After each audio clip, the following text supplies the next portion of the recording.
সিঙ্গাড়া রসগোল্লা ছানাপোড়ো গরম সিঙ্গাড়া। কি সিঙ্গাড়া আছে দাদা? হ্যাঁ কত করে? 30 টাকা প্লেট। 30 টাকা করে। দাও দেখি এক প্লেট দাও। কি মদন মোহন আছে নাকি? তাহলে মদন মোহনও দিও। কত করে মদন মোহন? 10 করে। 10 টাকা করে। বাহ। এই ধরনের সিঙ্গাড়া রয়েছে, এটা কি বাড়িতেই বানাও? বাড়িতে বাড়িতে 5 পিস সিঙ্গাড়া, 5 পিস আছে তো? ছটা ছটা। 6টা, মানে 5 টাকা করে পিস, তাই তো? হ্যাঁ বাহ, ওই সিঙ্গাড়া বেশ সুন্দর লাগে। কিন্তু সিঙ্গাড়া নিচের মদন মোহনটা একবার দেখো কি কি আছে, একবার দেখি।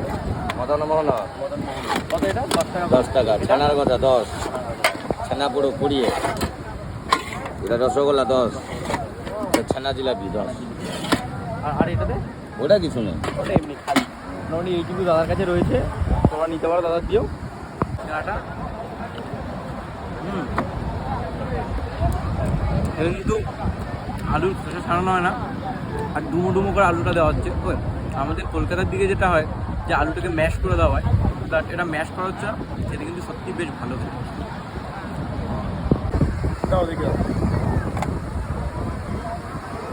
বাহ, মদন মোহন সকাল সকাল।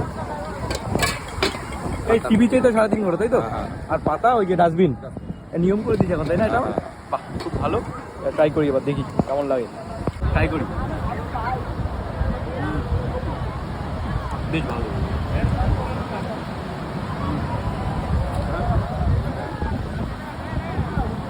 পুরীতে আসলে মাছ ট্রাই করতে পারো। সি বিচের ধারেই তাদেরকে দেখতে হবে, সত্যি ভালো খাওয়া দাওয়া।